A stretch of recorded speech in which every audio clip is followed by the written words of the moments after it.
Okay, so yesterday we started working on the identifying controls and variables. It's an activity page that you received in class, and we already worked through this first example with Mr. Smithers. And we're going to continue where we left off with Homer's experiment, okay?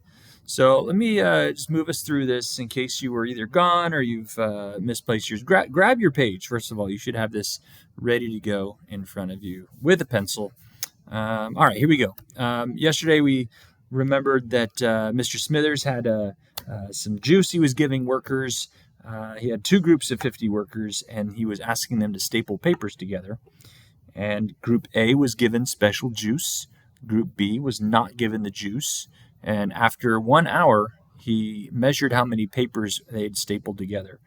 Group A had stapled 1,587 stacks, and Group B, that did not get the juice, had stapled 2,113 stacks of paper. So we went through and said, okay, the control group was Group B. That's the most normal group. They did not get juice. They usually wouldn't get juice while they're working, so that's our normal group. We call that the control. The independent variable, that's the thing that was changed in this activity. That would be the juice that Smithers provided. What are we measuring? Okay, Mr. Smithers was checking to see how many pages were stapled and stacked. That was his way of measuring if the juice was working or not. His conclusion should be that after 1 hour of having drinking the juice, there was no positive effect. In other words, there didn't seem to be any benefit to drinking the juice after an hour. Now, we can't say that the juice doesn't work. A lot of people want to jump to this and say, oh, the juice doesn't work. Well, we don't know if it works or not. All we know for sure is that after 1 hour, there was not as much stacks made from the juice group. Okay. How can we improve this? Well, Smithers could have tried different recipes. He could have changed the amount of juice that they were given to drink. He could have made sure the groups were random. You know, you don't want to take the 50 best workers and put them in one group and the 50 slowest workers. You want to randomize them. And then maybe giving them juice before working instead of letting them drink the juice while they're working. Because stapling papers takes two hands for most people, and it also takes one hand to drink with. So unless you're a three-handed person, this is going to slow you down, right, as you work to put these stacks together. So giving the group the juice to drink before working probably could have given him more reasonable results. Okay, let's talk about Homer here. Again, using your pencil, follow along. You can underline things if you want, if that helps you. It says, Homer notices that his shower is covered in a strange green slime. His friend Barney tells him that coconut juice will get rid of the green slime.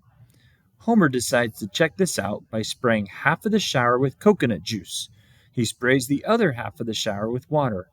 After 3 days of treatment, there is no change in the appearance of the green slime on either side of the shower. So Homer's initial observation here, what is the thing that initially gets him to ask the question of how to get rid of it, is he notices the green slime, right? The control would be the side of the shower that actually was just given water, right? He sprays half of the shower with coconut juice and half of the shower with just water. Now, unless he has coconut juice come out of his shower normally, which I don't think I've ever heard of before, but because water normally comes out of a shower, and that's usually what we get, then that's the side that we would call the control. The independent variable here is what's different. What is he changing about the shower spray? And that would be the coconut juice itself. Okay. What is he measuring? He's measuring how much green slime is there, the slime amount. And so what should Homer's conclusion be?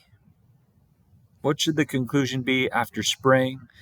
We would say after 3 days, there's no effect. Right? No effect after 3 days. I'll give you a chance to write that down. Again, if you need to pause the video at any time just to catch up, that's fine. You can do that. Okay, so we don't say the coconut juice doesn't work because we don't know if it works or not. All we know is that there was no visible effects after 3 days of treatment. So we have to be specific on that. Okay. This next one is just troublesome to me. It bothers me. Please don't do this, okay? Anyways, he takes these things. He's going to... Well, let me read the story to you. This is Bart's story, right? Bart believes that mice that are given beta radiation will become extra strong. Maybe he's been watching too much Avengers, right? If you've ever watched Avengers, the Hulk is the Hulk because of beta radiation, right? Anyways, Bart decides to perform this experiment by radiating 10 mice for 10 seconds. He compares these mice to 10 mice that had not been exposed. His test consisted of a heavy gate that blocked the mouse food. He found that 8 of the 10 radiated mice could push the gate open, and 7 out of 10 of the non-radiated mice were able to do the same. Okay. So let's start with the control group. Which ones are the control mice? Are they the radiated ones or the non-radiated mice? Well, the non-radiated, right? Mice typically are not exposed to radiation. So the normal group, the control group, would be the non-radiated mice. So what does he change in this experiment? What is the independent variable? The radiation. Bart choosing to use radiation and exposing the mice to radiation. That's your independent variable. The dependent variable, what is he measuring? He's measuring how strong the mice are.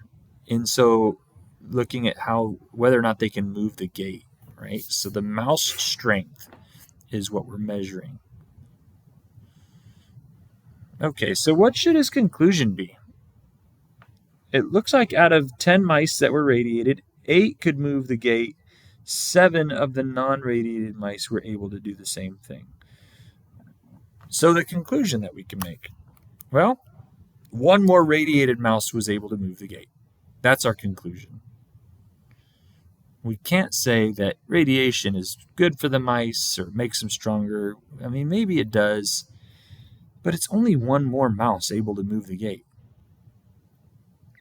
Is it possible, I wonder, that Bart accidentally chose strong mice and they just all have relatively good strength to move the gate? Who knows? Maybe the gate wasn't heavy enough to make a difference in the radiation amount. I don't know. But there's a lot of things that Bart could do to improve this. One of the things Bart could do is change the amount of radiation time, right? So 10 seconds instead, maybe do it more or less. We could do more mice instead of just 10 for each group. Why don't we do 50 and see if that gives us a difference? We can make sure we randomize the mice. We don't want them to, the biggest mice to get radiation and the smallest mice to not. We want to make sure that they're random. So here are some ways that we could improve the experiment. Again, if you need more time to write these down, feel free to pause the video. Let's go ahead and move on to the final experiment here. Krusty the Clown. Okay. So Krusty the Clown was told that a certain itching powder was the newest, best thing on the market. It even claims to cause 50% longer-lasting itches. Interested in this product, he buys the itching powder and compares it to his usual product. One test subject, A, is sprinkled with the original itching powder, and another test subject, B, was sprinkled with the experimental itching powder. Subject A, that one got the original, they reported to have itched for 30 minutes, whereas the new version of the itching powder subject gets 45 minutes of itching response. Okay, so which of the two participants is the control, A or B? Well, which one's the normal group? Which one is the most normal out of these two? Would be the original. That's person A who got the original version of the itching powder. Okay, what is the independent variable?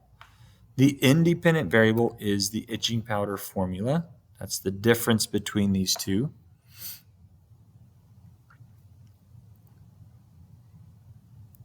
What is our dependent variable? What does this affect? This is the choice, the cause. What's the effect? Itching time. How long the person reports feeling itchy. Okay, does our data support the claim? Does the data support the claim? Well, according to the research, it says it's supposed to be 50% longer itches. So 30 minutes is the original, 45 minutes is the new itching time. So 50% of 30 is 15. That's half of 30 minutes is 15 minutes. So if we added 15 minutes to 30 minutes, we'd get 45 minutes. So does the data here support the claim that it's 50% longer itches? Yes, it does support the claim. Now your paper stops after number 19, but I did want to add one more item. At the bottom, you can see there's some space. Feel free to add this number 20. Ways that Krusty could have improved his experiment. How could we make this better? Well, first we could do is regulate the amount of powder. Maybe instead of just doing one person for each of the two tests, we can do more than one. And if we choose more than one person, of course, we would make sure that we randomly assign them to getting each itching powder. So some would randomly get the new version of the itching powder, and some would randomly get the old version, the original version. So the improvements made to our experiment. Okay, so that concludes our analysis of controls and variables using the Simpson's formula here. Just real quick, want to bounce back to our learning targets. Let's just see how you're feeling. Okay, do you feel good about identifying dependent and independent variables? Are you able to identify the control? That is the one that is most normal, the group or the example that's most normal. Do we know ways to improve an experiment? And are you able to differentiate between accuracy and precision? If you feel good about all of these, then you are welcome to work on the next component of the activity. I think there's a Google Classroom post that has your engineering practices Edpuzzle. So jump on that, and thanks for listening. If you want a little more review on accuracy and precision, you can click on the video that shows that in the Google Classroom as well. Thank you, guys.